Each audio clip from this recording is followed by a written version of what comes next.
Good morning, everyone, and I now call the Committee on Small Business to order. Without objection, the Chair is authorized to declare a recess of the committee at any time. I now recognize myself for my opening statement. Welcome to today's hearing, American Resilience Examining the SBA Disaster Assistance Program. I want to thank our witness, Associate Administrator Chris Stallings, for joining our hearing today to explain the SBA's disaster assistance programs. One of the SBA's core missions is supporting America's small businesses and the men and women who keep them up and running. The SBA's disaster loan program is a vital part of that mission.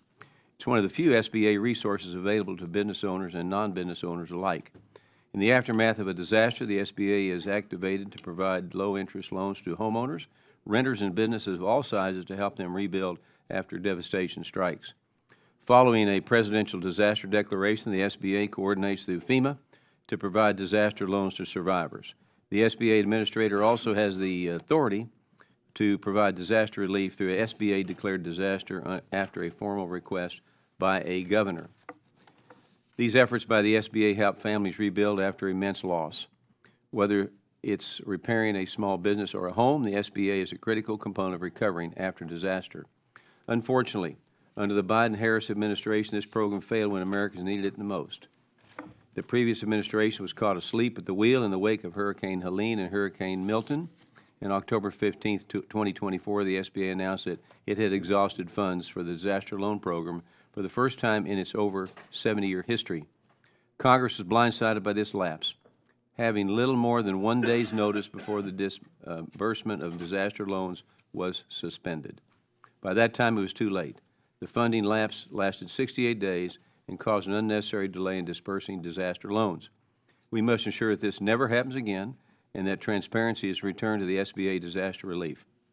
This failure followed years of mismanagement during the pandemic when the SBA COVID-0 lending program was riddled with fraud, costing taxpayers an estimated $200 billion in losses. We are still uncovering new fraud schemes to this day, including a seemingly coordinated fraud ring in Minnesota, which the SBA is investigating. And whether through legislation or investigations, we will protect and recover taxpayer dollars from fraudsters, as we've done through multiple bipartisan bills already this Congress. My bill, H.R. 825, the Assisting Small Business Not Fraudsters Act, is a critical step in holding fraudsters accountable, and I urge the Senate to quickly pass a bill which passed the House 405-0. It's a breath of fresh air to have someone with Associate Administrator Stallings' expertise and background heading the SBA's Disaster Assistance Office. His experience as a police officer and perspective from lending state-level disaster response are invaluable as we have faced multiple disasters across the country. With that said, I now recognize my friend, the distinguished ranking member from New York, for her opening remarks. Thank you, Mr. Chairman, and welcome to the committee, Mr. Stallings. This past year has brought tragedy after devastating tragedy to communities across the country, from hurricanes and floods across the South last fall, to raging fires in California in January, to deadly floods in the chairman's home state over the summer. I want to extend my deepest gratitude to those volunteers, public servants, and first responders on the ground that deployed to help their neighbors through arduous emotional recoveries and cleanup efforts, and my condolences to the communities affected. Alongside FEMA, the SBA is one of the first federal agencies that deploys to disaster recovery area to help communities rebuild.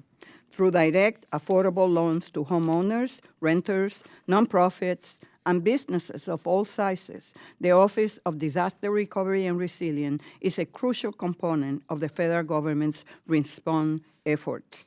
These low-interest loans are the largest source of federal disaster recovery funds for survivors, and they are critical for small businesses who find themselves unable to operate in the wake of a natural disaster. When small firms find themselves suddenly in dire need of timely funding to complete repairs and working capital to stay afloat, the SBA provides a lifeline. This hearing comes at a crucial moment.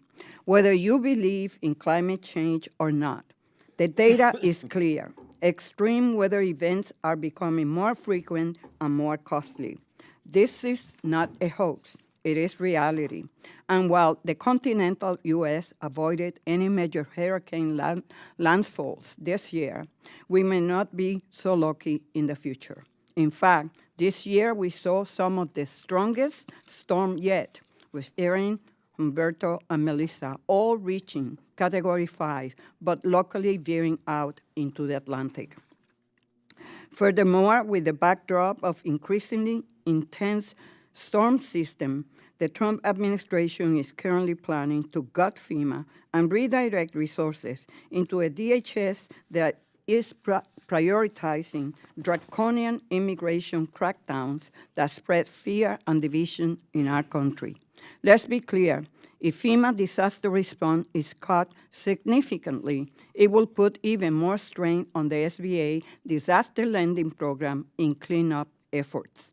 Finally, this comes a year after year we saw severe back-to-back hurricanes push the disaster loan program past its limit, delaying recovery funds for communities across the South.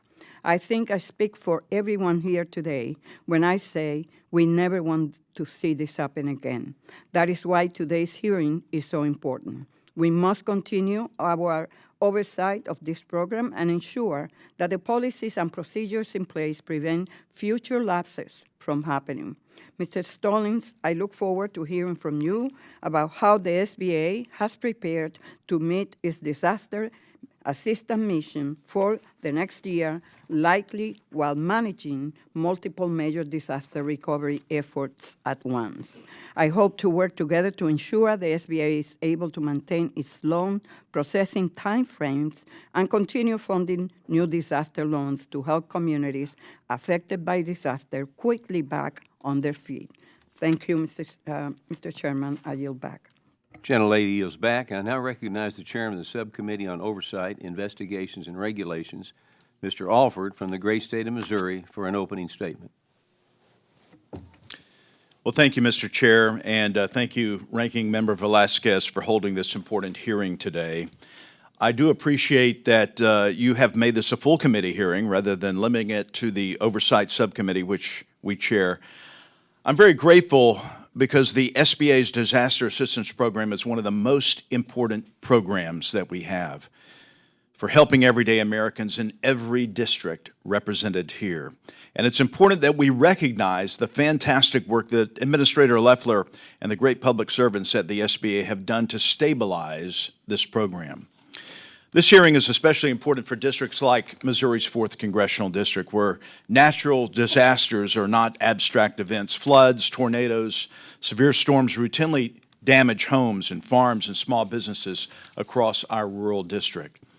When disasters strike in districts like mine across the country, SBA disaster loans are often the difference between reopening and permanent closure. Many small businesses in rural areas are underinsured. They lack the access to private credit and have nowhere else to turn for recovery capital. The SBA Disaster Loan Program is unique because it provides direct, low-interest loans not just to small businesses, but also to homeowners and renters. That makes it a cornerstone of the federal disaster response, particularly in rural America.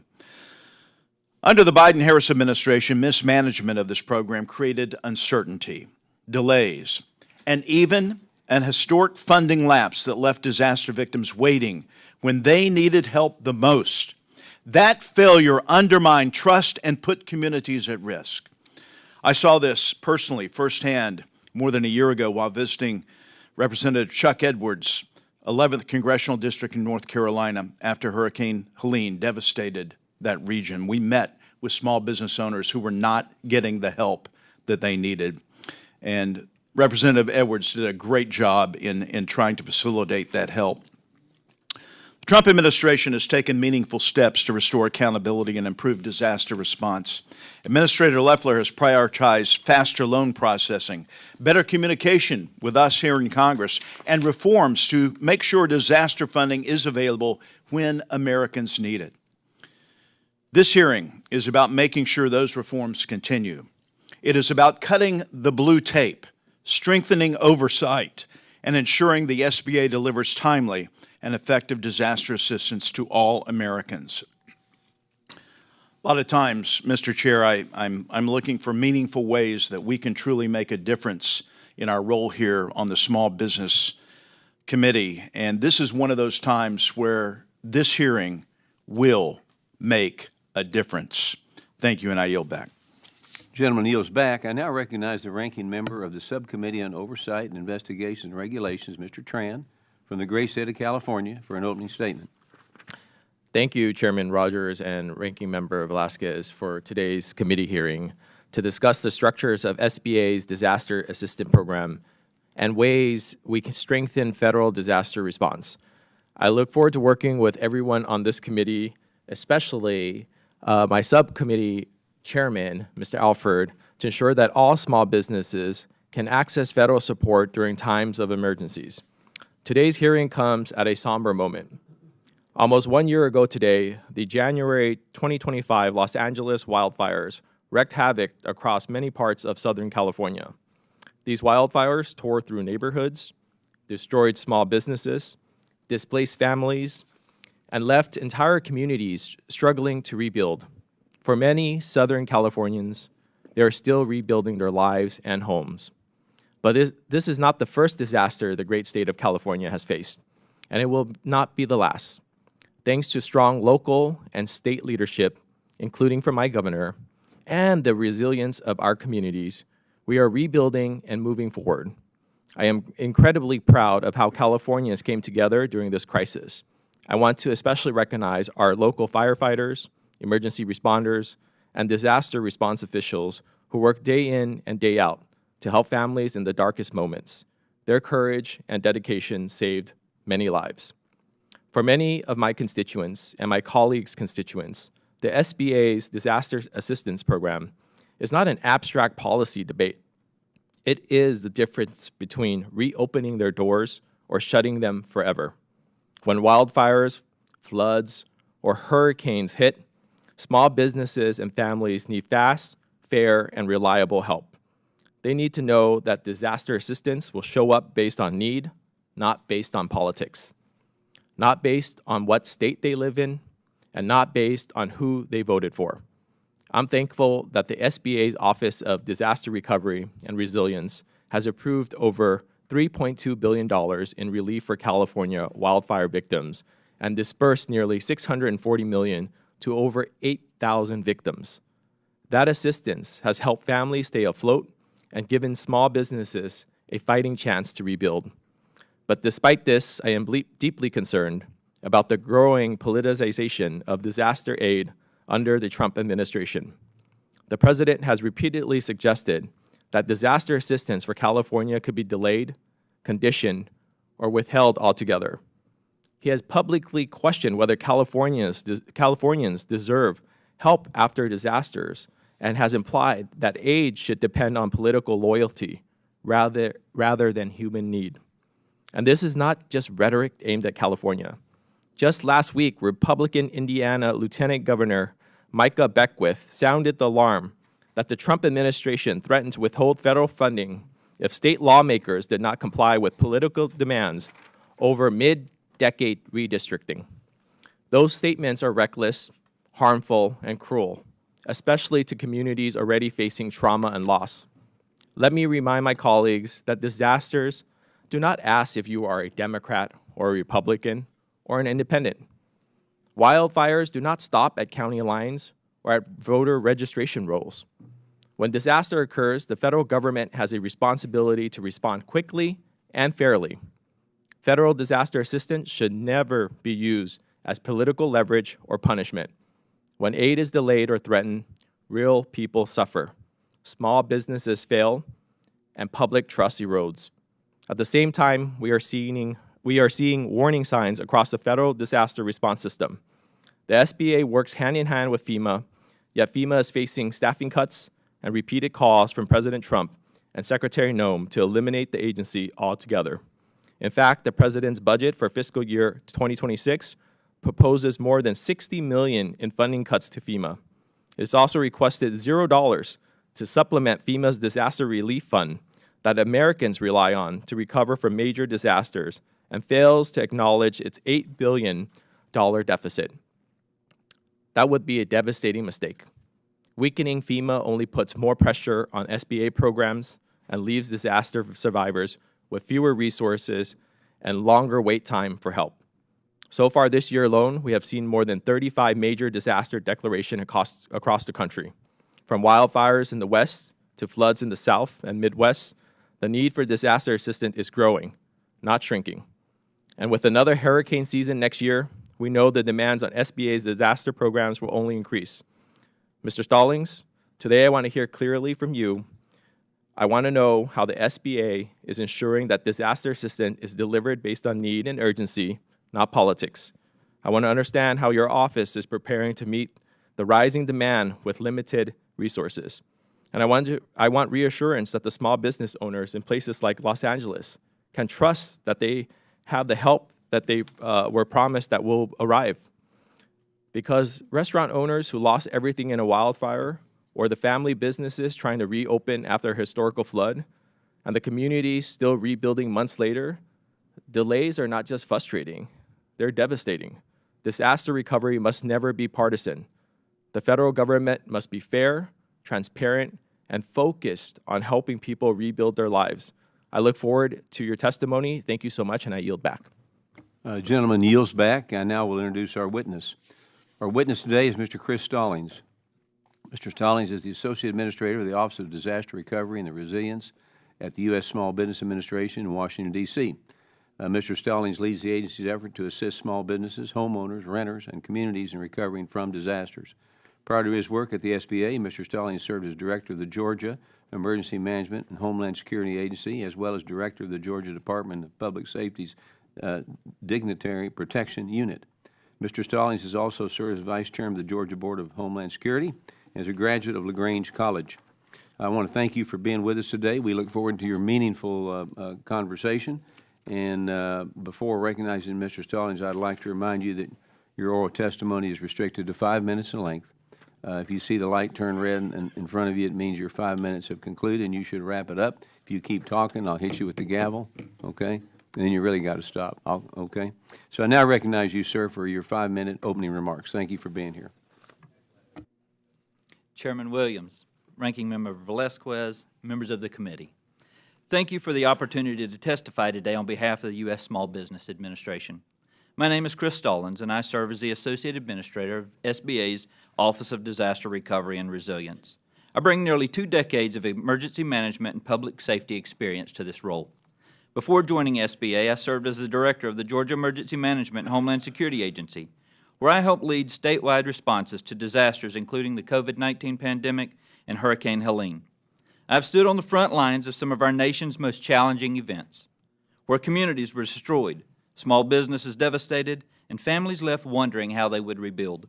These experiences shaped my understanding of how essential a responsive, coordinated, and well-resourced federal disaster system is to long-term recovery. Under the leadership of Administrator Kelly Loeffler and at the direction of President Donald J. Trump, the U.S. Small Business Administration has improved its readiness, accountability, and transparency to ensure SBA is always ready to provide reliable and robust disaster support, making our nation more economically resilient in the process. Since assuming office, I have been committed to restoring our recovery mission to begin and end with the survivor in mind. We have improved funding forecasting to prevent disruptions like we saw under the Biden administration, which left thousands of Americans stranded without vital relief. This effort also included an intentional focus on the disaster declaration process. We work with our state and federal partners to ensure disasters are declared quickly and efficiently so that small businesses, homeowners, renters, and private nonprofits have access to disaster assistance when they need it most. Driven by a focus on transparency and funding readiness, SBA has significantly enhanced our monthly report to Congress per the Farm Bill, resulting in an updated report that provides specific data and forecasting, allowing Congress to clearly see program performance trends and financial activity. More importantly, SBA has elevated the role and responsibilities of our regional recovery coordinators, establishing them as key points of contact in their regions before, during, and after disasters. Furthermore, our office is working closely with the Office of Field Operations to deputize additional SBA personnel to assist with recovery efforts. leveraging our steady state programs where appropriate to provide comprehensive support. SBA has also expanded ground support to guarantee help is visible and accessible to everyone.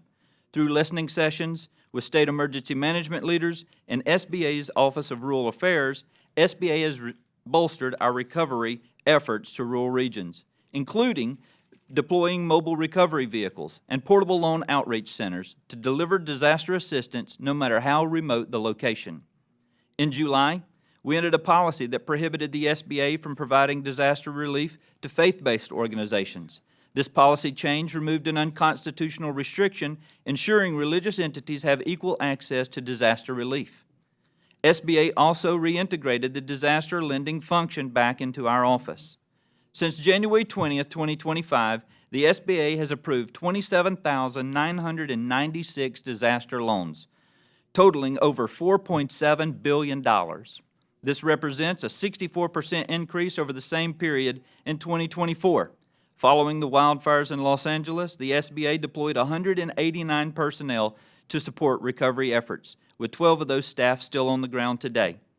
After the severe storms and flooding in Kerr County, Texas, SBA deployed 67 statewide staffers and opened business recovery centers within 5 days of the disaster's declaration. And most recently, the SBA extended the standard disbursement period for California wildfire survivors, providing significantly more time and additional flexibility when needed for approved borrowers whose rebuilding efforts have been slowed by state and local permitting delays. This action underscores that even when local bureaucratic failures impede recovery, the federal government will continue to do its part faithfully to ensure survivors can access the assistance they were promised. The average approval time for a disaster loan application is now 15.4 days, improved from 21.7 days this time last year. We continue to strengthen the capacity of our disaster processing and disbursement centers and streamline the application process so survivors can access relief as quickly as possible. In closing, the lessons learned from our past challenges have fundamentally transformed SBA's mission delivery and will improve our customers' journey. Thank you. Now I look forward to your questions, sir. Gentleman yields back. We'll now move to the member questions under the 5-minute rule. I recognize myself for 5 minutes. Mr. Stallings, earlier this month, the SBA announced that it was expanding its investigation into the over $1 billion fund or fraud scheme that took place in Minnesota. This includes looking at an alleged organization involved called Feeding Our Future. My question is, what has the SBA done so far to re-examine the potential fraud, and how much do these loans borrowed from the SBA equate to? Sir, under the leadership of Administrator Kelly Loeffler, since day one, her priority has been to root out fraud, waste, and abuse in all of SBA's programs. Even back in her Senate confirmation hearing, she discussed that very importantly. So she's asked each of the associate administrators to look into the programs in which we have grants and loans and to attempt to identify that. That particular program in which you speak of is under the Office of Capital Access. I wouldn't have all of the details related to that, but our team can certainly follow up and we'll get you whatever you might need on that, sir. Also want to express my sincere gratitude for the SBA's presence on the ground following the tragic flooding that took place in my state in central Texas in Camp Mystic. The SBA is by no means a first responder agency, but your team showed up to the Texas Hill Country in incredibly meaningful ways. And that said, one of the most common critiques I hear about the disaster loan program is how difficult it is to navigate, especially in the wake of a tragedy. So what steps are you taking to streamline and simplify this process from your applicants, and what are the impacts of those changes so far? Yes, sir. I'm very proud of the steps that we're taking. One of the most important things I think in disaster recovery is understanding the mindset of the folks that you're working with. My experience as an emergency manager in Georgia, I understood that these folks have just come through the worst day of their life, and so something that's difficult or extremely critical makes it difficult to navigate. So we've brought back the human element. One of the most important things, I think, is to, one, sit down and ensure that our disaster recovery centers, our business recovery centers are fully staffed, make sure we have empathetic listeners that can sit there and walk you through the process. We're deploying more folks on the ground, but as I mentioned in my statement, we've included more mobility. So our mobile recovery vehicles, our portable loan operations centers are getting us out in the community. So to your point there in the Kerrville flooding, we didn't wait for them to come to us. We found anywhere. There was a small vineyard right there that we set up in. We were willing to set up anywhere that we can find space. And I think the thing that we're doing that's most impactful is we're slowing down and we're taking the human touch back into the response. It's easy to use technology and get advanced, but at the end of the day, we're still dealing with real people who are facing real problems, and making sure that we give them that opportunity to be explained and heard is extremely important. All right, thank you. My time remaining, regarding the funding lapse that happened in October 2024 under the Biden-Harris administration, at that time, you were leading the Georgia Emergency Management Agency, and we're actively dealing with the fallout from Hurricanes Helene and Milton. So could you describe what you experienced at the state level when the SBA announced that disaster funds had been exhausted? There were immediate calls wondering if there would be funding available. It was important that, as the state leader at the time, that I tried to explain that, yes, there was a significant delay there, but don't give up hope. We have leaders in place that hopefully will figure this out.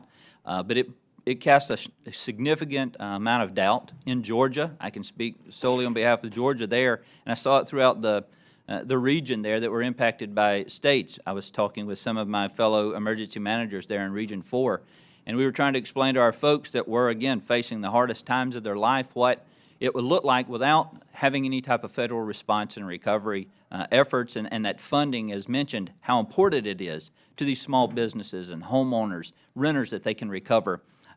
And so trying to build back that energy and that excitement into folks, encouraging them to continue to fight, it took a little while. It was certainly damaging to overall morale. I got about 40 seconds, and quickly, what changes are you making to ensure that the funding lapse of the SBA Disaster Loan Program does not happen again? I think we've brought in some great economists. We're working with our CFO's office. We've completely revitalized the report that comes to Congress to make sure that it's legible, it's easy to read, it lays out exactly where we stand with our lending platform, how many dollars are available, and most importantly, we're actually sending it. So you should be getting it every month. You should have an opportunity to review it, and we've been very faithful to that, sir. Thank you very much. My time is up, and I now recognize the ranking member for 5 minutes of questions. Thank you, Mr. Chairman. Thank you, Mr. Stallings. It's great to hear your comments about using a human touch to deal with victims. Because when disaster strikes, there's no red, purple, blue.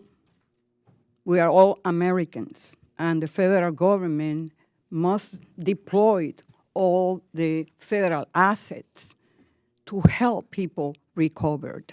That wasn't the experience with Puerto Rico under Donald Trump when money was withheld for 3 years. Still, Puerto Rico hasn't been able to upgrade the power grid. In fact, if there is a Category 1 hurricane, the power grid will collapse. And I echo the sentiment of Mr. Trump from California.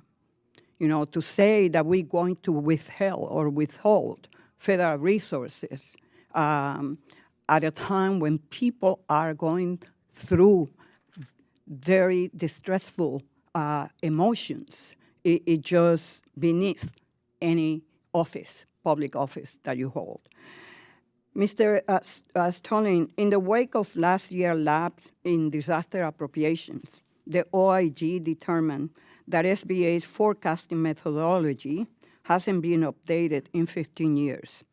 This has resulted in routine projections of $1.1 billion disaster lending each year, despite steadily increasing disaster costs and credit subsidy rates. Mr. Stallings, in response to that report, the SBA told the OIG a new methodology has already been implemented. Was that new methodology used for the appropriation request made in May? Yes, ma'am. We're starting Okay. Yes.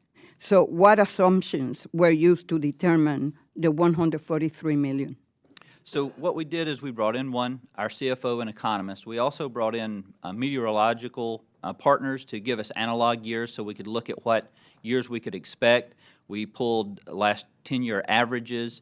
We also allowed subject matter experts to look into what trends look like, so cost of construction, cost of rebuild, and started formulating that into our plan as well. So we looked at all aspects of what disasters cost. So the analog year through your meteorology forecast might look like a 2002 year, but obviously cost of 2002 aren't the same. So we adjusted for inflation, and we use that in our program. Thank you. And you mentioned in your testimony that you continue to strengthen the capacity of the Disaster Processing and Disbursement Center.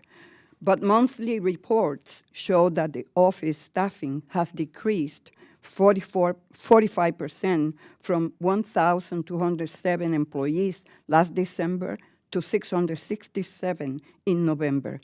So what steps are you taking to strengthen it?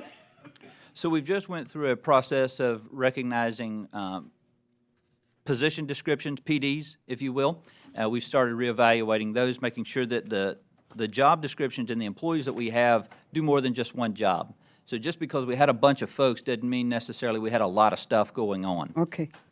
So the administrator intends to cut the SBA workforce by 47%. Have staff cuts affected loan processing related to disaster loan? Absolutely not. As I said in my opening statement, we've reduced the time. We've actually got the money out faster. With less? Yes, ma'am. Okay. Well, we will see the next disaster that you might face, that we might face in the nation, to see if a cut of 47% is the right way to go. I yield back. Gentlelady yields back, and I now recognize Mr. Stauber from the great state of Minnesota for 5 minutes. Thank you, Chairman Williams, Ranking Member Velasquez, and Mr. Stallings for being here. In northern Minnesota, when a disaster hits, whether it's flooding along the St. Louis River or a windstorm that tears through our small towns, it's the local hardware store, the cafe on Main Street, and the family-owned resorts that feel it first and the longest. Small businesses don't have the luxury of $1 billion balance sheets or multiple locations across the country. If their recovery time takes too long, they are statistically unlikely to come back. Then the community loses jobs, part of the tax base, and a staple on their main street. Mr. Stallings, the SBA's disaster loan program is supposed to be a lifeline in those moments. However, under the Biden administration, the program did something that had never happened before. The disaster account ran dry in October of 2024 after Hurricanes Milton and Helene. And for 68 days, the SBA couldn't approve new loans for families and small businesses who had just lost everything. This was more than just a budgeting failure. It was a failure of basic communications with Congress and of planning for more expensive disasters. How are you changing the way SBA tracks, predicts, and communicates the state of the disaster account so that Congress will never again be blindsided by the program running out of money? Thank you for the question. The first thing I'd like to highlight is that under Administrator Loeffler's leadership, the first thing we did is reopened all active disasters for an additional 60 days under her leadership. We acknowledged the fact that there was a funding lapse. So anyone who was impacted by those disasters, there was an immediate extension saying, we're here, we're in charge, we've got money available, let's make a change. And so we tried to re-energize morale in those affected communities. The second part is we took a really in-depth look at the report. The report that was being submitted to Congress, when it was being submitted, it was very difficult to understand. It did not track meaningful metrics. And so we cleaned up that report. It made it, I joke, the only thing that's tough to look at is the photo they keep sticking me on the front of the thing. Other than that, it's a pretty easy to look at report. And so with that report, it lays out very clearly where we stand. And so bringing in those economists and meteorologists and subject matter experts in building and recovery, using a lot of the lessons learned as an emergency manager in Georgia when we were forecasting what our year could look like for our budget, I think it was important that we just used normal folks thinking normal ways, using common sense approaches, and it's been so far very, very helpful.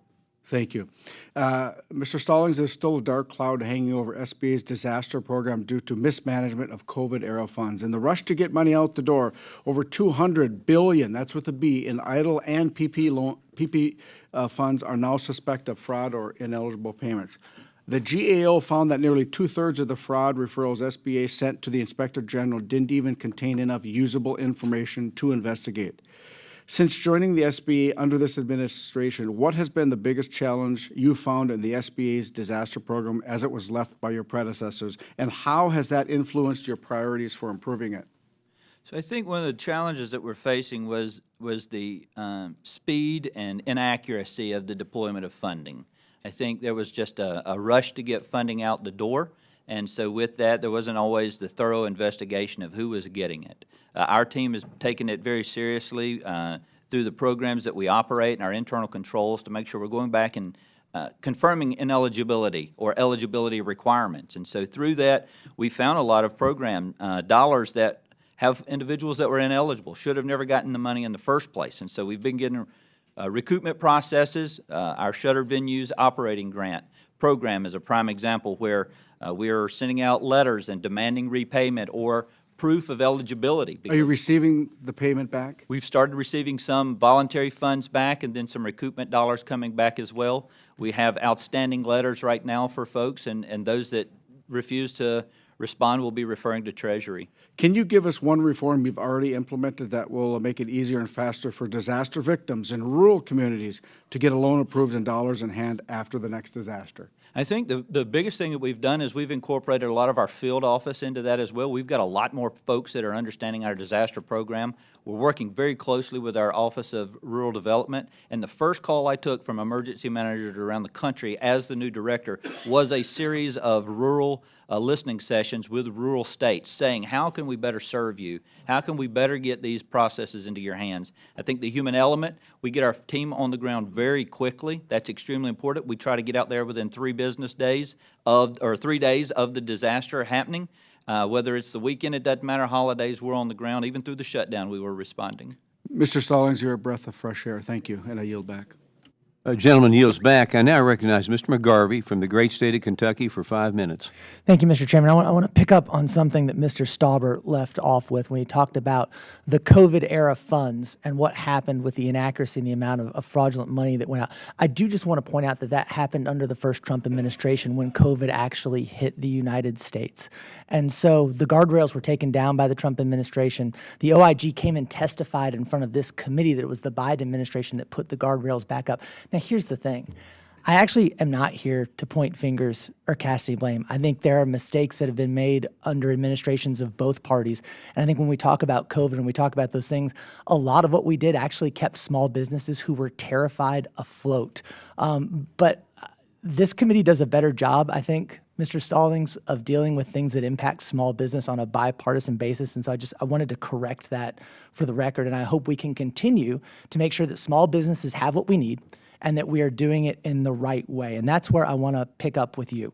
Because the last time we had one of your colleagues here, Capital Access Administrator Kelsey, he was in front of this committee in September, and I couldn't get him to answer what I thought was a pretty simple and straightforward question. So I want to ask it of you because so far he's also ignored my written requests.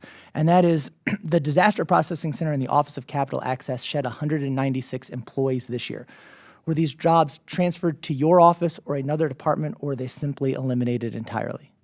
So under Administrator Loeffler's direction, she wants to bring the disaster lending program back under the Office of Disaster Recovery and Resilience. Myself and Associate Administrator Kimsey work very closely with that. So we are detailing, we are moving folks individually. So I don't know exactly the 196 positions you are discussing, but we are moving folks around because we think that that separation was not a good idea. I don't have cradle-to-grave visibility into a disaster loan, and so I think it's important that we bring that back, and the administrator echoes that sentiment. Yeah, and if you guys could get us an answer on this. I mean, I guess we want to find out what's going on and what's happening because, again, this impacts our small business. Nobody wants to be, no small business is expecting to get decimated by a disaster. And so when it happens, we want to make sure that the state of disaster loan funding is there, that it's there to help our small business, it's there what we intend it to do. In fact, the SBA's November forecasting data from this year indicates the disaster loan program may have sufficient funding through October of 2026. Good. But that, of course, is without any additional spikes or upticks in natural disasters, which we know can happen at any time, whether it's fires in Hawaii, whether it's flooding in Texas, whether it's tornadoes in my home state of Kentucky. These things can happen and unexpectedly, and then we have money. So we want to make sure that you all, and you talked about this a little bit with Chairman Williams, and I just want a little more detail on it, that you all have what you need in the event of a funding lapse. The last funding lapse did drag on for almost 3 months. Yes, that was under the Biden administration. But one thing I want you to hit on a little bit here is for the last 2 years, the House Republicans have not really passed a budget. We've had continuing resolutions. The funding has been flat. And it's my understanding that part of that flat funding is impacting the funding you all are actually able to get out to small businesses who've just been impacted by a major disaster. Can you hit on that point a little bit? We have no delay in our funding. Any funding that we get, we're getting businesses and homeowners, renters, private non-funded quickly. Just recently in Alaska, Typhoon Hailong made landfall, and we were able to get business loans, homeowners, renters funded very quickly there. So the money that we have appropriated, we've been very judicial with. We've made sure that it's going into the right hands. But if you guys, I mean, again, if it's flat funding this year, there's an uptick in disasters, this could be a problem. The forecasting has it through October of 2026, but a couple of major disasters could throw that off, correct? It could, yes, sir. Yeah, and I say that, I mean, first of all, I want to thank you guys. I want to thank you. I think everybody up here can thank you all. Just 5 weeks ago, in my hometown of Louisville, Kentucky, it was a Tuesday on November 4th. It was 5 o'clock. People were going home from work. There was nothing remarkable about this day. And then all of a sudden, the entire skyline was filled with black smoke. Louisville became an apocalyptic scene as an MD-11 bound for Hawaii out of Louisville crashed on takeoff. Tens of thousands of gallons of jet fuel erupted. I've been out there. I've walked to the site. These small businesses that were hit, there is nothing. There is nothing but ash remaining from where they were. You guys have been amazing right now in working with the emergency disaster loans to make sure our small businesses have. We hope we can count on you to continue that. So I'm grateful for you guys being there in this tragedy and making sure that everybody who is eligible gets a small business loan. We want to make sure, too, that the SBA officially ended its hardship accommodation plan, which gave flexibility to people to pay 10% of their normal payment for 6 months. We want to make sure that this program is still there for people who need it. I'm out of time, and I yield back. Gentleman yields back. Now I recognize Mr. Alford from the great state of Missouri for 5 minutes. Well, thank you, Mr. Chair. I do appreciate Mr. McGarvey's questions, and also I was remiss by not mentioning our ranking member on Oversight Subcommittee, Derek Tran, for his great work. Thank you, sir. I look forward to helping make this a better organization. I'm also on the Appropriations Subcommittee for Financial Services and General Government, which oversees SBA. I want to pick up on McGarvey's line of questioning here. I believe in FY 2026, you guys requested $140 million. Is that correct? And Yes, sir. And that's what we came up with. I know this is an authorizing committee. I'm just curious, do we need more money in this pot?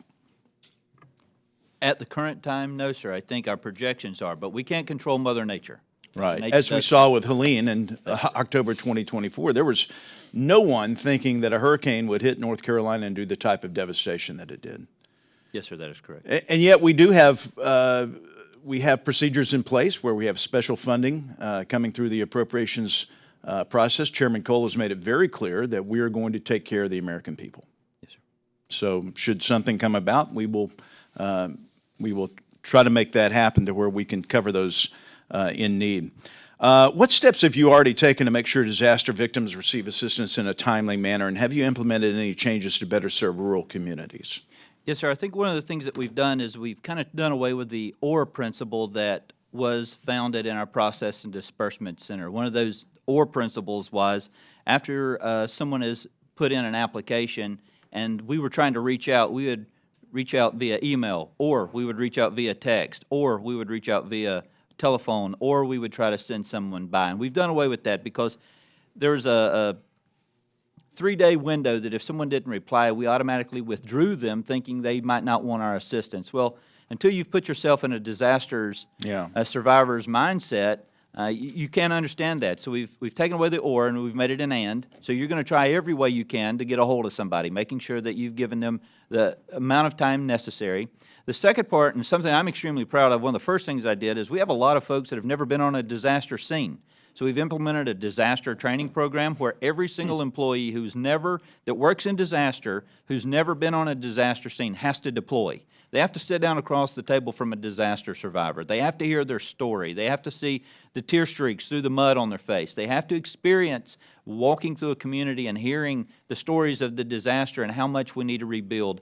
Our goal is to make that no longer a lone number, but an actual individual that's facing something on the other side of that disaster. And so we've seen great success with that so far. Our team is very excited for a lot of our folks that's never seen a disaster, not a true disaster, not, and I won't say a tornado's not, I've had a lot of tornadoes hit where I live, but they knock a few trees over and they move on. But a true disaster, it's changing some of our employees' mindset, giving them a heart and a passion, even more than what they already had. Why is that so important, do you think? As an emergency manager, one of the most impactful things I ever saw in my life is I was standing around a burn barrel with my governor talking to some disaster survivors. And if you don't know, I'm in Georgia, so a burn barrel is a 55-gallon drum, sorry.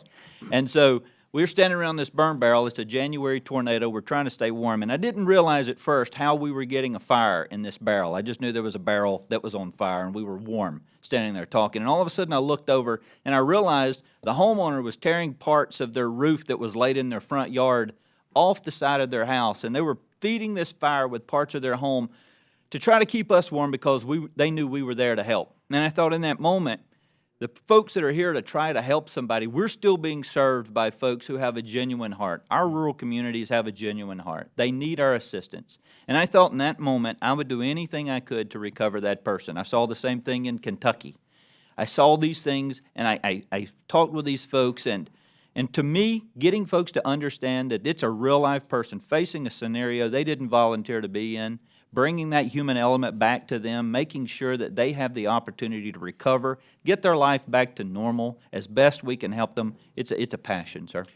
Mr. Stallings, I'm out of time, but I don't know you from Adam, but I respect you, and I'm so glad that you are in this position, and Administrator Loeffler as well, leading the SBA with courage, conviction, and heart. I think the American people will be very appreciative of your efforts going forward. Thank you, sir, and I yield back. Gentleman yields back. I now recognize Ms. McIver from the great state of New Jersey for 5 minutes. Thank you, Chairman and Ranking Member, for convening this hearing, and thank you to our witness for being here, Administrator Stallings, for sharing your expertise with the committee today. We're grateful to have you here.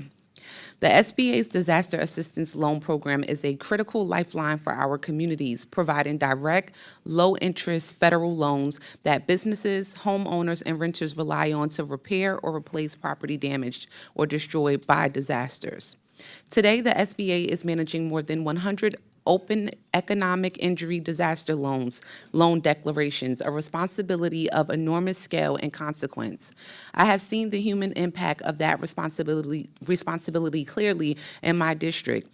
Earlier this year, intense rainfall in mid-July 2025 overwhelmed drainage systems across northern New Jersey that triggered flash flooding that prompted a statewide emergency declaration. In nearby communities, floodwaters swept vehicles off roadways and caused tragic loss of life. The SBA had to make EIDL assistance available to these impacted businesses. Similarly, following major sinkholes along Interstate 80, the SBA approved more than $1.8 million in EIDL assistance to help local small businesses and nonprofits stay afloat. These events underscore why timely and accessible SBA disaster assistance is critical to helping families and neighborhood businesses during emergencies. With that, Administrator Stallings, you are joining the SBA at a critical time, overseeing a massive portfolio of existing loans and a high volume of new disasters. Many areas, particularly low-lying areas in cities in a district like mine, specifically Newark and Jersey City, are highly vulnerable to flash flooding from intense rainfall due to aging storm sewer systems.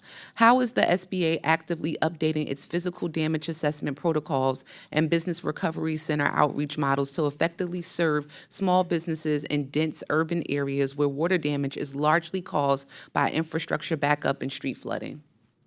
I think that's a wonderful question, ma'am, one that hits very close to home. Again, emergency manager of Georgia, the same thing happened in Atlanta, where we had damage, and the only responding agency could be SBA. I think that's what makes our program so beneficial, is the flexibility that we have, the ability to adapt to the disaster that we're facing. One of the beautiful things about working with these districts and these a lot of folks don't realize how impactful a small flood can be in a very condensed community. So there's a lot of businesses that can be impacted by one street that backs up. So I think that makes our program very unique. The governor's certification, 5 businesses, I think that's something that doesn't need to change. I'm very proud of that. We work very hard to make those dollars available. And so for us, we're focusing on ensuring that our timeliness is not held back by us. Again, as I mentioned, we've partnered with our Office of Field, and so I think it's important that those are established relationships. Our district offices, our regional offices that are already out there, they're now getting a good understanding of what we're doing in disaster, and so it gives an opportunity to have those blue sky conversations that we talk about in emergency management, and so that there's a friendly face that they're accustomed to dealing with there on a regular basis. So we work very hard to ensure that we're keeping the focus on the community, whether it be rural or it be in an urban area. I think the value is that we're very flexible and we bring our program as quickly as possible. Thank you for that. As you may know, the Trump administration is actively discussed narrowing the scope of the presidential disaster declarations and shifting more responsibility away from FEMA and now to the SBA's disaster loan program. What specific contingency plans has the SBA developed to observe that increased demand?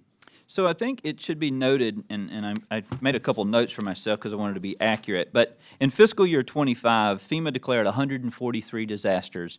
We declared 476. So I just throw those numbers out to remind the committee, we work a lot by ourselves. We have agency declarations, economic injury, disaster loans, governor certifications. So we're accustomed to working, and so it's nothing unheard for us to be on a disaster, and we're the only game in town, if you will. Yeah. So our focus is just remaining on what we're good at, focusing on our areas of expertise, and any additional responsibilities we'll tackle as they come.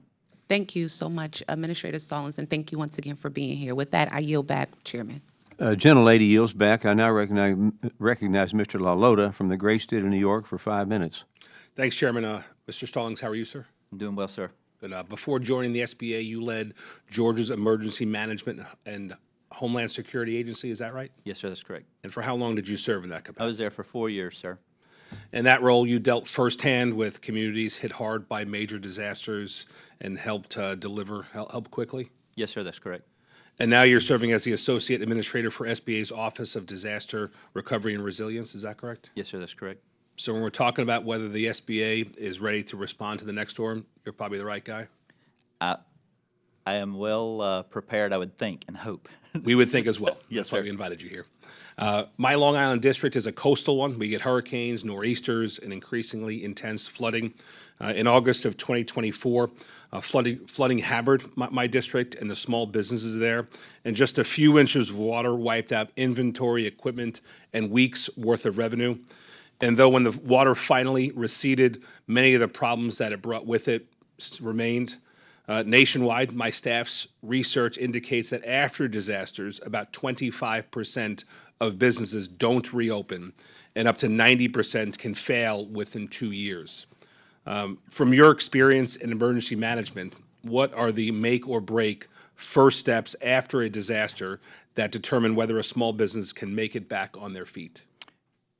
Quick turnaround of help, just getting it there quickly. One of the things that we saw, and I'm very proud of a change that we've made specific to businesses, is prior to Administrator Loeffler and myself coming in and reviewing, one hurdle is that if a state wanted to request a presidential declaration and there was a request for individual assistance and a few of those other steps, none of that benefited business. But our program was waiting for a response on an individual assistance or another level of the declaration to make a determination whether we were going to make a change. I'm like a 2-year-old. I kept asking the question, why? Why are we waiting? Why? Why? I needed to know, and I could never get me an answer that made me happy. So we've changed one of our processes we just call it a Phase 1 declaration now, where if there's a presidential declaration declared, we immediately will turn on business loans. There's no assistance gained by an individual or any other level of presidential declaration. Why is that important? Unlike you, sir, I grew up in a very small community, 1,100 people from McKaysville, Georgia. And if we lost a gas station or our one IGA grocery store, we were shut down. It was 30 minutes to the next place. And so as a kid, I wasn't riding a bicycle 30 minutes for eggs for my mom. I needed businesses to get back, and we felt it at that local level. We understand that if businesses close, communities are done. We can lose a few homes and have some folks move out, and that's bad for the community. That's important. But if we close gas stations and we close restaurants and we close entertainment facilities and we close the shopping centers and we close these other things and we don't get them back open soon, it doesn't take long for the community to dissolve. Folks begin to move out. And so for us, getting that back open, that is priority one, because without those businesses, there is no community, sir. Thanks. Before coming to Congress, I served in state and local government for quite some time. I'm especially interested when I serve here in streamlining government services. With the minute or so that I have remaining, sir, for a coastal region like Long Island, what can my state and local leaders do ahead of time to make sure that SBA can move faster at the moment such as flooding occurs the next time? So we've been making a very concerted effort, the administrator, myself, traveling around the country as often as we can, speaking to state emergency managers, governors, their staff, doesn't matter who will listen, explaining the programs. You know, a lot of times when you hear disaster, there are certain names that automatically pop into your mind. Well, we want that to be SBA. We want folks to think about the tools and the processes we can bring. We share our business resilience guide that just gives businesses some points that they can think about, just some opportunities to develop a plan. You know, I grew up in a world where a little bit of something beat all or nothing, so a little bit of planning beats no planning at all. And so I think for us, focusing and getting folks encouraged to think about planning, you know this, I would say the greatest thing I ever heard in emergency management was the only thing more difficult than trying to prepare for it is explaining why you didn't. And so for us, we're giving businesses, leaders, community leaders, state leaders, at least the opportunity to have something to say that they tried, that they did something. And a lot of times it's just knowing our phone number, getting a hold of us so we can be a friend to help. Thanks so much. Appreciate you being here. Chairman, I yield back. Thank you. Gentleman yields back. I now recognize Mr. Tran from the great state of California for 5 minutes. Thank you, Mr. Chairman. Associate Minister Stallings, thank you so much for being here. I truly want to echo my colleagues' sentiment about the work that you do delivering services to these devastated businesses, so thank you very much. Just recently, the Center for Economic and Policy Research recently published a report about the seemingly partisan nature of disaster declaration denials, pointing out that recent denials largely impact states that the president didn't win, such as Maryland, Illinois, and California. I'd like to ask for unanimous consent that this report is entered into the record, Mr. Chairman. Thank you. Associate Minister Stallings, should we consider amending the Stafford Act to include specific, transparent, and non-political criteria for issuing disaster declarations and distributing aid? I can tell you firsthand, there is no point on SBA's application where we ask if you're a Republican or Democrat. We just want to know, are you a disaster survivor?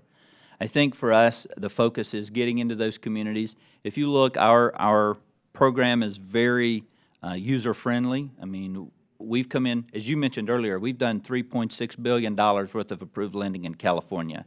And to your point, I don't think the president won California, but we're $3.6 billion of lending there.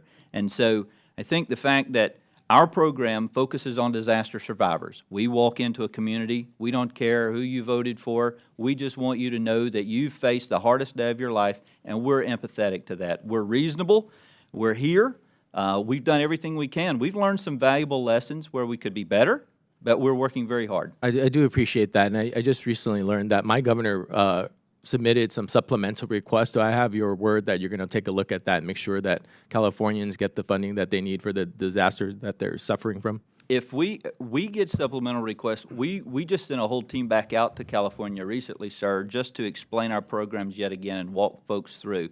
We're very open with our program to assisting those with any needs. Okay, thank you for that. And the SBA provided members of this committee with helpful updates on disaster loans being made in Los Angeles County in response to the wildfire. What is the status of SBA's disaster loan program there now, nearly a year from the disaster? Can you give me an update? Absolutely. So we did $3.7 billion in lending. We're right about $785 million in dispersed, with $415 million of that going to homeowners so far. We've got 4,500 dispersals to homes. I would highlight that 1,887 homes are fully dispersed, meaning the homeowner has gotten all the money that they requested, it's in hand. We have gone out and done some windshield surveys. We would hoping to make sure that our program was assisting folks in recovery. We're not seeing as much build back as we would like to see, but we are getting the money out. And still, to the point I made earlier, we had a request that some seniors were struggling with some follow-up. So we just now put a whole team back out doing community events, walking those program, or anyone who's having difficulty with our program. We're going to houses of worship, you name it. We're making sure we're getting in there. Thank you, Mr. Stallings. Then a big thank you to your team that's out there on the field leading that effort. You know, my district is home to Orange County Women Business Center and a small business development center at Cal State University Fullerton. As you know, SBA resource partners like SBDCs and Women Business Centers are designed to provide counseling and technical assistance to help small businesses across SBA financing. This is especially important after disasters where many people are looking for assistance to help rebuild. How is the SBA currently working with resource partners in areas like Texas, Hill Country, and Southern California to ensure all businesses in the region receive the assistance they need to recover? So I think that goes back to my earlier statement where we're partnering with our Office of Field, where we're going out into all our regions, districts, sharing the good work that disaster does. I think it's important going into disaster, folks have an understanding of what's available to them. It's very difficult to think of a new idea in the middle of disaster, so we're making a big push to make sure that blue sky conversations are happening before disaster strikes. We know disaster's coming. It's not going to sneak up on anybody. We know disaster's going to happen. It's just the where. And so the more we can get out among communities and talk to leaders, making sure they know what programs we have available, it's extremely important to us. Thank you so much, Mr. Stallings. With that, I yield back, Mr. Chairman. Thank you. Gentleman yields back. I now recognize Mr. Elzey from the great state of Texas for 5 minutes. Thank you, Mr. Chairman. Thank you, Mr. Stallings, for being here, and thank you for how you guys responded to the floods in Kerrville. Do you have any after-action reports on things that you could do better after that particular event? Yes, sir. I think one of the things that we're looking into, and we've been very adamant about, is our mobile recovery vehicles. We've bought a fleet of vehicles that we're upfitting right now so that we don't have to bring disaster survivors in. We can just, regardless of how rural, it's loaded with our own technology that allows our communications to operate, so we're not reliant on local internet or anything like that. We're bringing our own connectivity to the process, the area. So I think that's been step one. And secondly, as always, just trying to get there faster, making sure that folks know what our programs are and staying longer. That's something that we've done in that disaster, and we're very proud of it. Well, as you mentioned, you have declared 4 times as many disaster areas as FEMA has. And on June 23rd, 2015, my hometown of Perryton, Texas, which I no longer reside, but it's a town of 8,000 people, has been 8,000 people for 40 years. It's 2 hours north of Amarillo. It's 45 minutes from Liberal, Kansas, 7 miles from the Oklahoma border. It's in the middle of literally nowhere. It's a place I'm proud to have grown up. And that EF2 killed our town. Killed 3 people, wounded 75, destroyed 200 buildings, 30 of which were trailer parks. It affected 1,000 people, which is 12% of our population. It is a city killer. FEMA decided, based on the damage that was done to some of those buildings, that it wasn't worth their time to go up there and aid it because it didn't meet the threshold, which I think is a whole other subject on those are the kind of cities that actually need FEMA's help more than anybody else because it's a city killer. I don't know if there was any response there, but I would just like to ask you as a personal favor, not that you owe me one, but it was a different administration back then. FEMA didn't help, and I don't think anybody else did. But as I went home for Thanksgiving, I saw an entire city block that used to be there that's no longer. Beautiful buildings built 100 years ago. There is no movie theater. There is no entertainment in that city anymore, and a lot of folks didn't come back to business. So would you mind checking on Perryton and what SBA did? Because just because a disaster happened 2.5 years ago, if there was no aid given, it's still a disaster area in my opinion. So if you wouldn't mind, on the behalf of the people of Perryton, Texas, checking on what SBA did and could do going forward, and get back to me at some other time. That's really just something I want to say. But it's clear to me that you're highly qualified for this. You're apolitical, and you really care about what you're doing. And it's really refreshing. The worst part about this is that when we have tempestuous hearings in this building, they never occur here in Small Business Administration. Everybody on this side and on that side is interested in actually helping people in the United States. And you know who's not out there? Video cameras, reporters asking about what this government actually does very well, what this administration does well, what your department does very well. And that makes me sad, because what gets clicks, what gets news media attention is not actually accomplishing the mission that's causing problems. And I want to say on behalf of me and everybody up here and the people of Perryton and the people of this country, we're glad to have you in here, and we're glad that you're doing the job you're doing. Thank you so much for being here. Mr. Chairman, I yield back. The gentleman yields back. I now recognize Ms. Sculton from the great state of Michigan for 5 minutes. Thank you, Mr. Chair. Of course, I moved away from my questions here just 1 second, but I got them right here. Thank you to Associate Administrator Stallings for joining us here today. We really appreciate your testimony and your service. My office has heard from small businesses in West Michigan who are struggling to repay idle loans received during the COVID-19 pandemic. Many of these businesses, in an effort to stay afloat and recover from pandemic losses, have turned to cash advances and other short-term solutions, only to find themselves in a crippling cycle of debt. Now, even though these businesses are profitable, once again, the debt service on these loans make it difficult to reinvest in their businesses. That's bad for the economy from my perspective. Administrator Stallings, are you aware of this issue across the country?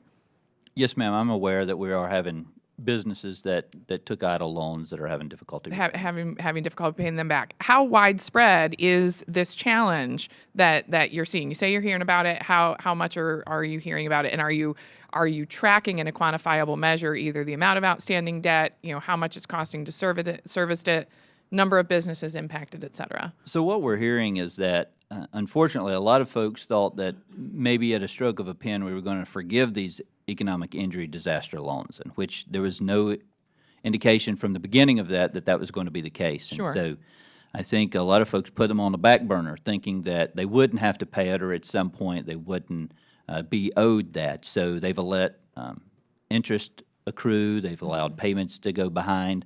Our office is committed to working with those that have been impacted. And sorry to interrupt you, but just to redirect back to the question, is your office tracking how widespread the problem is at this point, either the number of businesses who are impacted, the amount of outstanding debt? So my office is not yet, because economic injury disaster loans fall under the Office of Capital Access. Under the previous administration, they separated those. We're trying to bring that back, so I do have visibility into that, but we can follow up and see if we can get you those numbers. That would be fantastic. What further do you believe the SBA, either your office or Capital Access or SBA as a whole, could we do to help these small business owners? We understand, forgiving outright, forgiving all the loans might not be an option on the table at this point, but what additionally, would you be open to considering to helping these small business owners? I think the most important thing is reach out to us early. If you have someone in your area, your district that's facing that, but they haven't contacted us yet, don't wait till they're 120 days past due and Treasury's knocking on the door. Call us. Yep. We understand that running a business is not easy. It's hard. Yep. But it's the bloodline and the backbone of our small communities, and so we understand that very much. So call us. Let us have conversations.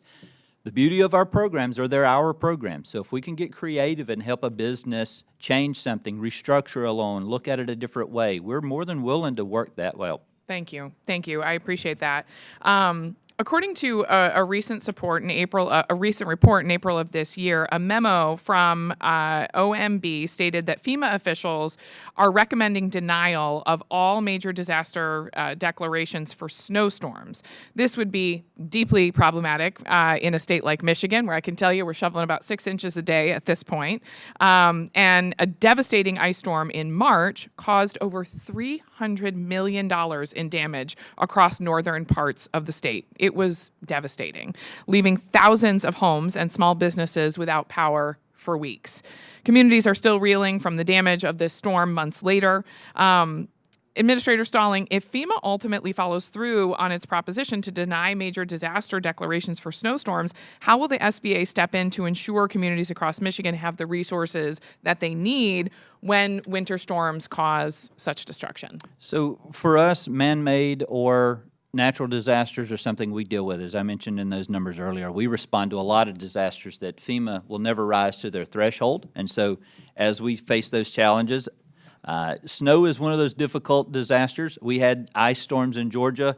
Everybody remembers snowpocalypse. So we will work very difficult situations out. And so if our agency needs to declare or a governor's certification, we're still very open to that. Even if there's not a FEMA declaration, willing we do to that work all the with- time. Yes, ma'am. Thank you. Thank you, sir. I yield back the remainder of my time. Gentlelady yields back. I now will tell you we've got a briefing over at the CVC, so this committee will stand in recess subject to the call of the chair. Members, please return after the briefing to continue member questions. Thank you.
The committee will come to order, and we will resume our member questions. And right now, I'd like to recognize Congressman Downing from the great state of Montana for 5 minutes. Well, thank you, Mr. Chairman, for having this hearing here today, and thank you, Mr. Stallings, for testifying. Really appreciate it. President Trump won an overwhelming victory campaigning on mitigating waste, fraud, and abuse in the federal government. Unfortunately, under the Biden administration, the SBA became a hotspot for fraudulent spending of taxpayer dollars. According to the SBA's Office of the Inspector General, over $200 billion of the $1.2 trillion in SBA COVID-19 loans and grants were fraudulent. From your understanding, what was the driving force behind the Biden administration SBA's tolerance of fraud, and was this incompetence or malice? Well, I appreciate the question. We've been reviewing, certainly since day one, Administrator Loeffler has said we're going to look into all our programs. We want to find out eligibility criteria, things of that nature. And I think that what we're seeing is that money went to folks that were never eligible for the money in the first place. Our team specifically talking about, say, the Shuttered Venues Operator Grant, or SVOG, as it's so widely known as. As we've been able to look into that program, we had a lot of folks that should have never gotten money in the first place, or if they've not been responsive, they won't follow up and complete the application. We're still dealing with folks now, 4 years later, and businesses that have yet to send us in final documentation and things like that. So our team is actively pursuing that. I think it was just not following through on what a grant is. So how does the SBA plan to restore trust in its disaster loan program in the aftermath of this, unprecedented fraud during COVID? So something that we've done is we've reviewed and looked at loopholes that could make it easy to do. So for instance, verification of damage. A lot of times it was moved to 10% only where we'd do a physical inspection. So of 100 loans, 10 of them got eyes laid on it to make sure it actually was in the area, made sure it received physical damage. The rest of it was done virtually, if you will. And so we've taken that option away. There's a certain dollar figure there. We're looking at $25,000 or more of damage that we were sending our folks out to review. We've brought our loss verifiers, put them back on the ground, got them out of offices, making them go through the damaged areas to ensure that folks who are receiving our funds have actually received damage and are eligible. Also, we're following up, making sure that if you request our loan, before we just give you this arbitrary large amount of money, you've done everything that you have to do to get the money. Right. That we're not just giving you money and then hoping you finish up the drill. Well, I appreciate all that. It's obviously important to a lot of us that the SBA does restore that trust. Earlier this month, the House of Representatives passed my legislation, the SBA Fraud Enforcement Extension Act. And this bill extends the statute of limitations from 5 years to 10 years for investigating fraud in SBA's COVID-era restaurant revitalization program and also the Shuttered Venue Operators Grant. So on the topic of investigating fraud, to what degree are cases of fraud within COVID-era programs like these still being uncovered? So every day we have an internal controls team that provides a report where they're going out and verifying and flagging applicants. We have another team that's dedicated. So we right now don't have the number right in front of me. I know we've got 2 pools of letters. Each letter is in different phases of recoupment for SVOG. The first is somewhere around $400 million that we feel that should be recouped. The second is around $70 million that we're working towards. So we're somewhere in that $500 million range where we have went after those that are not meeting those eligibility requirements or have refused to complete the process. So we're very dedicated to that. Administrator Loeffler has said since day one, we will root out those and we will dig into those and find every taxpayer dollar and return it. Important, thank you. I'm going to switch gears here for a second. I want to touch on artificial intelligence and streamlining SBA's operations. In March of 2025, the GAO released a report evaluating the SBA's use of AI and machine learning tools in the review of COVID-era loans. So in line with this, could you provide an overview of how your office currently uses or is considering using AI in its operations? So we currently are not using AI in our operations. That was stopped. Our OCIO wanted to do a review of accessibility and what that does. We went back and just put human eyes on it. We've had a team go in and say, hey, Where are we good at? We've got to put the human touch back into it. What we found out, our disaster survivors don't want a computer to talk to, they want a human to talk to. Right. And so for us, it's more important that we bring back that human element. Right. Well, thank you, sir. I appreciate your answers there. And on that, Mr. Chair, I yield back. Gentleman yields back, and now recognize Mr. Olszewski from the great state of Maryland for 5 minutes. Thank you, Mr. Chairman. I want to thank you, Ranking Member Velasquez, and you, Mr. Stallings. I appreciate your time and testimony today. On March 26, 2024, the Key Bridge in Baltimore collapsed after being struck by a cargo ship around 1:30 in the morning. There were roughly 2 minutes between the Mayday call to authorities and the bridge's total collapse.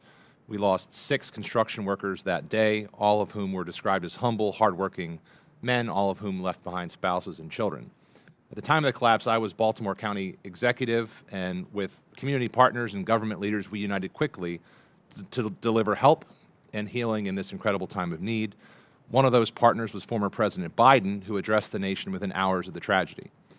As the emergency response was rapidly unfolding, President Biden announced that he had directed his team to move heaven and earth to reopen the Port of Baltimore and rebuild the bridge as quickly as possible.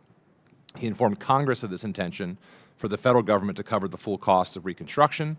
Just days later, we welcomed SBA Administrator Guzman for a roundtable with Baltimore small businesses. There was never a moment that Marylanders felt left behind by the president or the administration.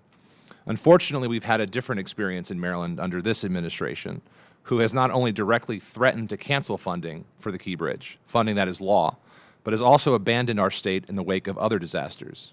In May of this year, Allegheny and Garrett counties in Maryland suffered catastrophic flooding. 200 elementary school students and teachers were evacuated from their classrooms by boat, with water levels reaching the heights of over 12 feet. Despite easily clearing the federal threshold for assistance, FEMA rejected Maryland's $15.8 million disaster relief request without any detailed justification. With support of the congressional delegation from Maryland and Governor Moore, we sought an appeal to that decision, which was again recently denied.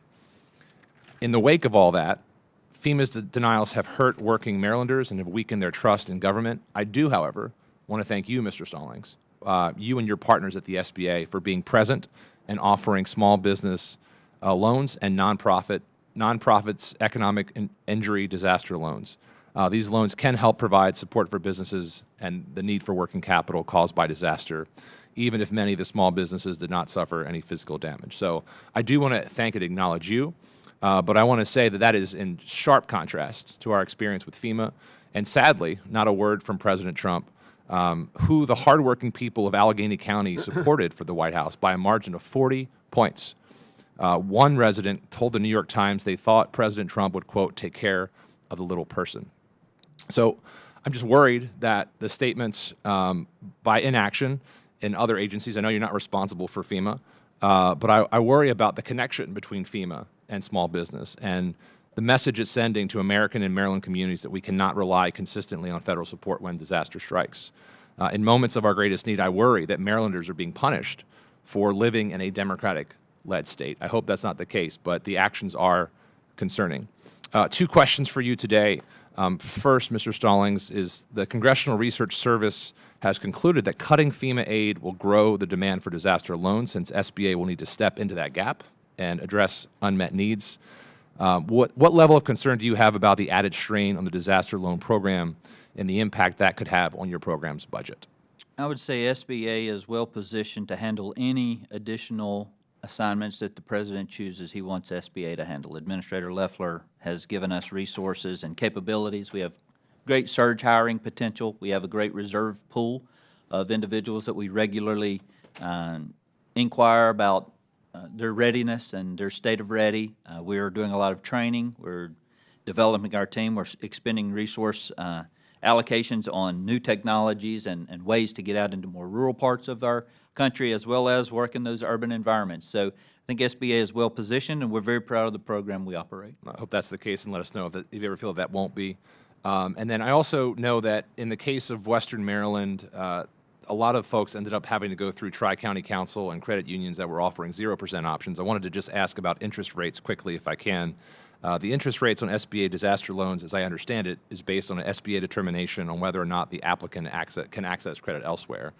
Can you explain the process the SBA uses to make that determination for each borrower briefly? So we have a kind of a set standard. It's credit profile, credit worthiness. Our program is designed for those who really can't find help themselves.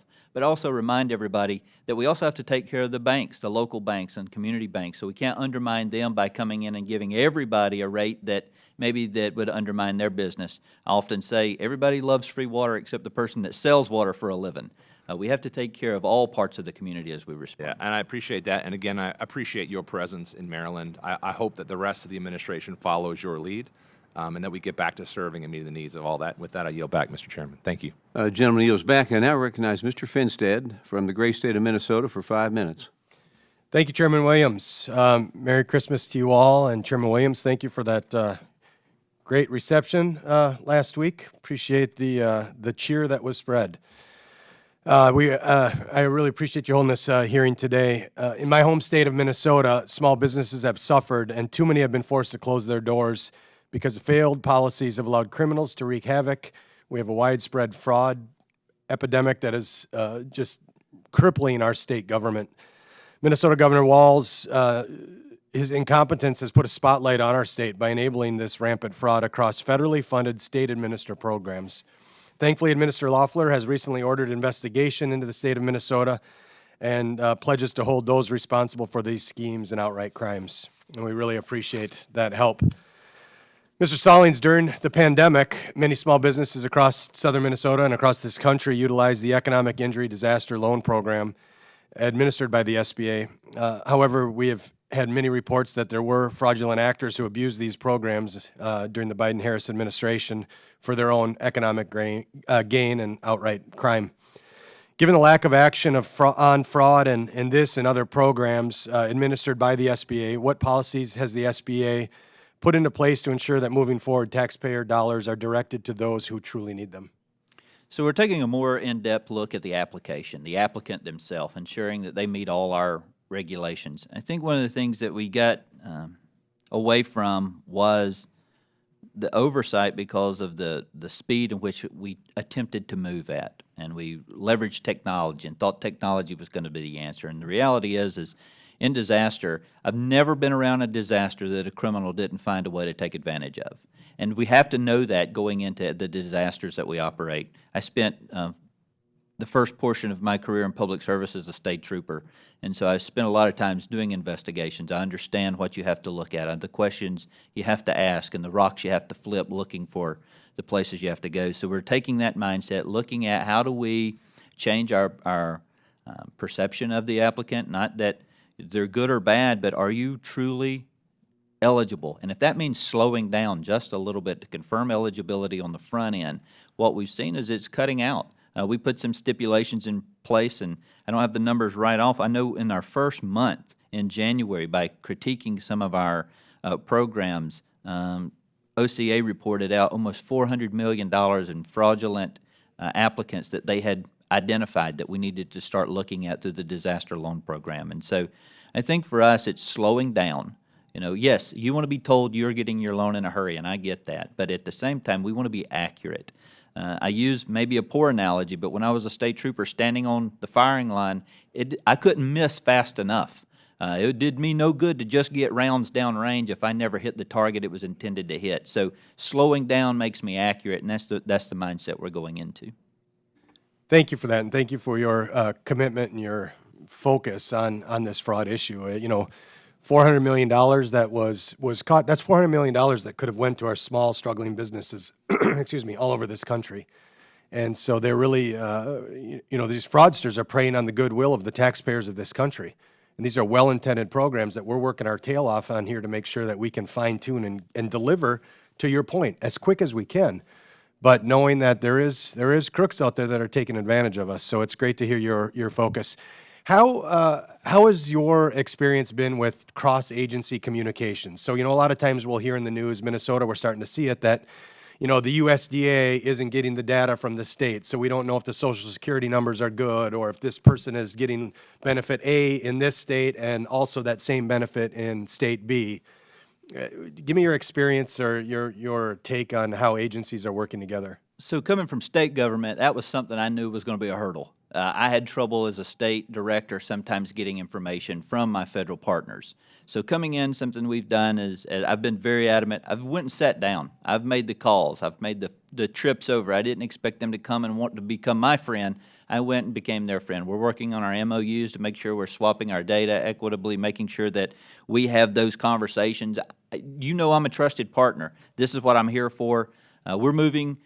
I just remind everybody, my focus is the disaster survivor. So every holdup we have is another day someone is out there maybe living in a hotel or a motel because their home has been destroyed and our delays are affecting them.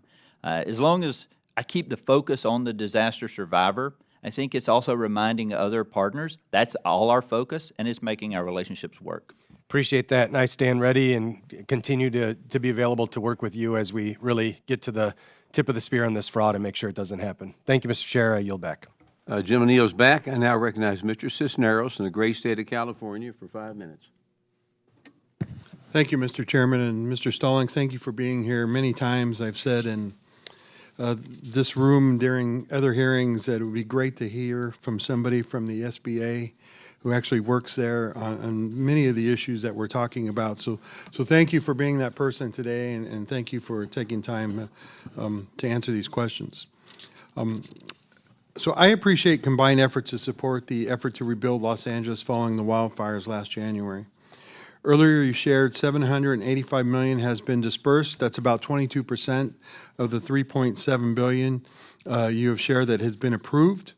But 22% is the same number listed in the SBA press release back in October 14th. If we're being, as you claim, right, to be more effective with less staff, why hasn't that number changed in the last 2 months? And what are you and the SBA doing to get dispersals out in a timely manner? So a lot of folks, specifically Californians, understand that if they take their money too soon, then our deferment doesn't work for them. So we give them a grace period of 12 months. So after their first dispersal, they get 12 months. They don't have to accrue interest and they don't have to make a payment. So what we're hearing when we talk to them is, why take money if I can't rebuild? Because they're not getting permits, they're not getting the ability to get moving forward. So they're waiting to get their disbursements. They want to take full advantage of that. So until they see permits start moving, there's no reason for them to draw on their funds. So that's been the common denominator of most of the conversations we've had with Californians. So just to follow up, in response to my colleague's question, you said you've learned some valuable lessons. What were those lessons, and how can the federal response and disbursements alone be improved? The dispersal is super simple. They call us and say, we're ready for the money, and we give it to them. The approval portion is the part that we were making sure we get to everybody. As I mentioned, some of the seniors in California were not comfortable with the technology piece, which I completely understood. My team has heard me since day one. I've got grandparents still alive. They're in their 80s. They're not going to get on a computer and fill out a federal form. They want paper and pen, and we're going to keep that. But what we're seeing there is it's not been an issue. We're getting a lot of approvals, so our system is working. We're there. It's just, unfortunately, California has seen some backlogs in permitting, and they can't get construction started. To follow up on like the technology question, like you said, my parents are senior citizens too. They don't like technology, but Los Angeles is also a diverse community with many naturalized citizens who Spanish-speaking, Tagalog, Vietnamese, many, Mandarin. Yes, as you know, the SBA has removed Spanish language versions of its website. How are you ensuring disaster assistance programs are still being accessible to not only Spanish-speaking, but also other multilingual citizens that are entitled to these disbursements? I think that is a wonderful question. I'll give you a prime example of what we're doing. We've taken away just the idea of picking a few languages and making winners and losers of who could understand and who couldn't. So we're waiting and making it a bespoke experience at site. So take, for instance, Alaska, the typhoon that just recently hit. They have oral-only languages. Well, it would do us no good if we showed up with a bunch of flyers written in some languages that they didn't understand. So we wait till we get on the ground, and we build a bespoke experience. So we had translators that went to the villages that spoke the language that would take our information and translate it for us. So we understand that there's always going to be challenges with language and diversity. we accept that. That's one of the things that makes America so great, is that we are a hodgepodge of nationalities. And so we embrace that, but it was picking winners and losers if we just put a few languages on there when our programs are more in-depth than that. I think it's important that if you're going to enter in a 30-year agreement with me to pay for some funding and you're going to give me back interest, I need to give you the experience you deserve as the end user. And so making sure that we speak to you directly was extremely important to us. So I see that, look, I hear that and I understand that, and I think that's great what you're doing to the people down in Alaska, but how are we interacting with these individuals, like you said, that do speak and can write, but it may be in a foreign language, or it's, English is their second, and they're more comfortable communicating in this thing. Are you getting people on the ground to make sure that they're filling out the forms and people are walking them through those forms so that they know what they're signing and understanding what they're signing? Absolutely. We engage translation services, our own. We promote our own internal candidates who can go to those areas and say, hey, you speak the language of this particular disaster, will you deploy, and so that we can use you as a valuable resource. We take that just as important as we do all the others. All right. Thank you very much, and I yield back. Yes, sir. Gentleman yields back. I now recognize Mr. Bresnahan from the great state of Pennsylvania for 5 minutes. Thank you, Mr. Chairman, Ranking Member, and thank you to Mr. Stallings for being here today. Natural disasters hit small businesses especially hard because many of them don't have the resources to rebuild, especially if they are forced to temporarily close their doors in the process. Unfortunately, northeastern Pennsylvania, where we have seen several floods over the years, is no stranger to this reality. Just over 14 years ago, NEPA was hit by torrential rains from Tropical Storm Lee, which caused extreme destruction along the Susquehanna River. In Luzerne County alone, many businesses like Crest Quality Cleaners and Bonvi's Beefy King, shout out to Dennis Bonvi, number 27 of the Wilkes-Barre Scranton Penguins, were forced to either relocate or shut down entirely, permanently changing the landscape of the surrounding communities. More recently, in 2023, NEPA experienced yet another damaging flood where Scranton's own Giant Floor and Carpeting, a third-generation small business, estimated more than $200,000 in flood-related damage. Armetta's Pizza, a Clark Summit institution since 1988, was forced to close after sustaining flood damage and was only able to reopen later due to community fundraising and local support. My first question is, in our region, it's not if, it's when the next flood will happen. So I want to ask about mitigation efforts. Under current policy, SBA disaster loans are largely retroactive rather than proactive and can only be used for mitigation efforts after a disaster strikes. In 2000, the SBA experimented with pre-disaster mitigation loan programs, but that program ended in 2006. Since then, there's been different proposals to bring back this program, but nothing has gone across the finish line. Would allowing SBA loans to fund pre-disaster mitigation help businesses better withstand disasters and stay operational? So I think mitigation is one of those unique terms there where, yes, I think anything we can do, an ounce of prevention beats a pound of cure. So I believe that we would be willing to work with you and your team to see if that's an avenue we need to go down. I do think that if you're in a community that has been hit, taking advantage of our mitigation loans, they are very friendly. They're a good rate. It does help you prevent potential damage from disaster. So I think that conversation is certainly well worth having, sir. I look back to 2020 during COVID and that pandemic and remember going through the process. Obviously, that was a very unique set of circumstances.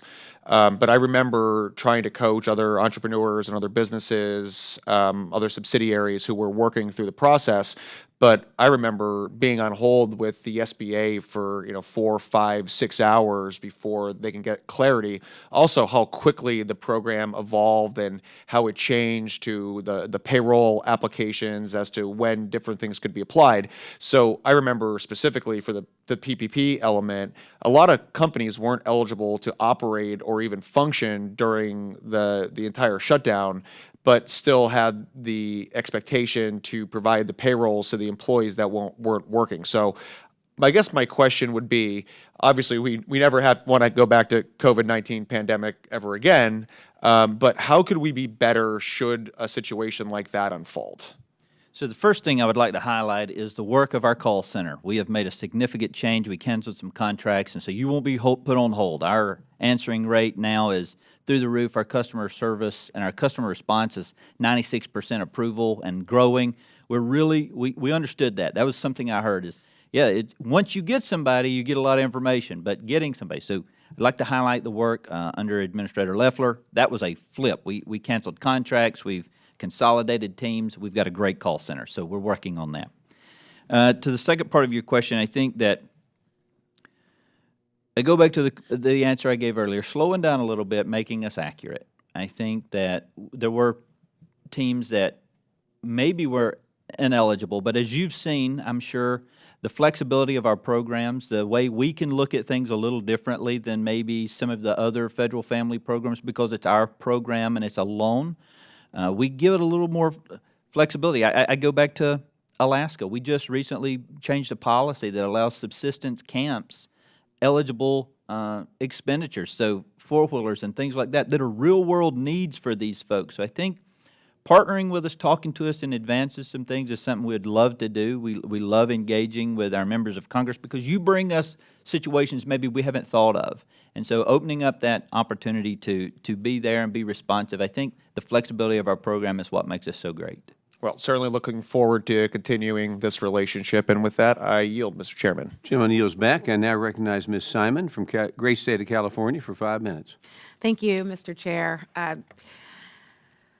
Associate Administrator, like I said before on my way out right before the recess, you're a breath of fresh air this year, and I just really want to thank you. Your testimony has been wonderful today, and thank you for your commitment to, or your bipartisan commitment to all business owners in this country, your experience in disaster management. I was really excited as a 30-year manager of a small shop that you have a commitment of bringing your staff out to the field to feel it, to be with people in their darkest of days. That just says so much about how you're running your own shop. I had a lot to say. So many of the answers that you've given have satisfied those questions. But like I said, I come from the Bay Area, from California's 12th district. We're earthquake country. We're also, unfortunately, fire country, as some of the members of the panel have alluded to today or have been very clear about the fires in California, not just this last year, but in the last decade, have severely, severely affected our small businesses and our homeowners. You know, towns have burned to the ground. Tourism seasons have been all but wiped out throughout the state when we have, witnessed these devastating wildfires. Our first responders have done a fantastic job, including folks from your office. Supply chains have been wiped out. Even businesses located miles away from these fires, they feel the brunt of these natural disasters with winds changing the whole landscape. I will remember a couple of years ago, the Camp Fire was very far away from Oakland, and yet our skies were orange for about 48 hours. It looked like something out of a dystopian horror movie. These levels of bad air, they don't just go away in a couple of days. You know that. I have just a quick question, and you answered some of it. I can go through all of my comments, but again, I think this hearing has been really, really helpful to all of us. How have California homeowners impacted by wildfires? I know that your span of jurisdiction is in some pretty far and pretty wide. How have they been able to use the mitigation funds to protect their homes? So I've not seen a lot of the mitigation funding out of this most recent disaster because most of the time it's once the home is restored or the business is restored or things like that. But we've had some folks, I've heard some unique conversations where installing sprinkler systems and things of that nature that they can. I think I've heard some very unique stories of just utilizing the funds to get back growth that's near homes, near businesses, clearing naturalized areas, not to prevent growth of wildlife and things of that nature, but just to remove dead trees and dead vegetation and things like that. Putting up cleaning out drainage ditches so that water flows and it doesn't back up. So there's a lot of different things that have been utilized for those mitigation dollars. Well, our staff, we're very interested in working with your office to learn more there and about all the initiatives that you've laid out today. Last question quickly. In March, the SBA announced plans for an agency-wide reorganization, including moving all disaster loan processing from the Office of Capital Access to the Office of Disaster Recovery and Resilience. As of the most recent program report, staff remain at OCA for processing disaster relief. Can you provide a timeline on that process? So we're working very closely with our Human Capital Officer, our CHICO, our Chief Human Capital Officer, to ensure that we have our ducks in a row before we pull the trigger on that. I think we're all ready to see that reorg take place. I would say that if we hadn't have had a shutdown of 45 days, we'd probably be 45 days closer to resolution on that. And so I would say that it's probably coming very soon. Thank you. And actually, Chair, I look forward to a field trip maybe. I think us caring so much about our small businesses would love to meet your staff in the field at some point during this administration. Again, with your bipartisan leadership, regardless how you vote, it's really amazing seeing your leadership, commitment, and style and value. So thank you so much. I look forward to working with you all. We would welcome the visit, ma'am. Thank you, sir. I yield back. The lady yields back. I now recognize Ms. Goodlander from the great state of New Hampshire for 5 minutes. Thank you, Mr. Chairman, and thank you, Mr. Stallings, for being here today and for your work on behalf of our country. I wanted to start out by saying right now in my home state of New Hampshire, as the chairman knows, we have the best foliage in all of America. We also have, we're in the midst of heavy snowfall, but we're also in the midst of one of the most vicious droughts that we've seen in a quarter century. And the drought has really impacted the family farmers of our North Country. I was grateful to the SBA for noticing the availability of disaster relief back in September when the declaration was issued. In your press release, you note that advertising the loan assistance, you note that the SBA, quote, the SBA is unable to provide disaster loans to agricultural producers, farmers, or ranchers except for aquaculture enterprises. And Mr. Chairman, I would ask to enter this press release and the corresponding declaration into the record. Mr. Stallings, can you help us understand why it is that farmers and ranchers are unable to qualify for SBA loan assistance in the event of a declared drought? That's what's in the statute, ma'am, and they are traditionally partnering with USDA.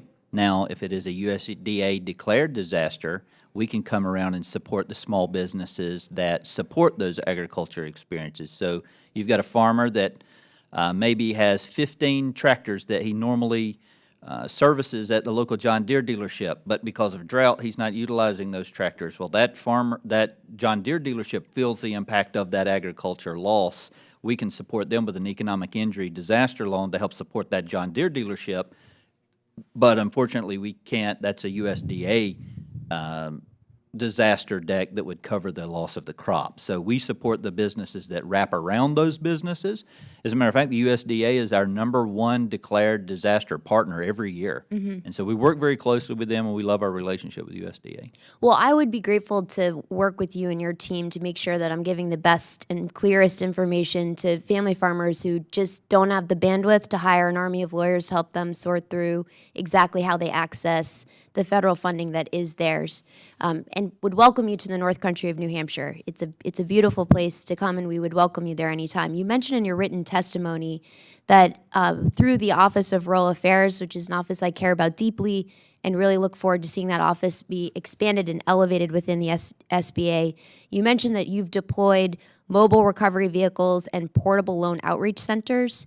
Can I ask you how we could get a portable outreach center to the state of New Hampshire? As soon as you have an incident that occurs, ma'am, that's part of our team's now deployment strategy. Jokingly, I'm a Southeastern Conference Georgia Bulldog kind of football guy, so it looks like we're tailgating. I mean, it truly is. It's tents that we set up. But you're saying in the event of a declared disaster. So Yes, right ma'am. now there's a USDA declared disaster that SBA has recognized. Yes, ma'am. We will bring those in, and we will set up. We will work with USDA. So can I have your commitment that you will send these resources to New Hampshire? Absolutely, yeah. We're committed to supporting any disaster that we're deployed to, ma'am. Great. Well, I look forward to working with you on that, and I appreciate that. And just to note, on the prohibition on SBA loans going directly to family farmers, you recognize family farmers are some of the most important small businesses in the United States. Is there a good reason why we've prohibited SBA loans going directly to family farmers? That's the statute in which we have to operate with. That's a decision for Congress. Congress Good. to make. Yeah. Well, we'd love your thoughts on that, and I'll submit some more questions to the record on that front.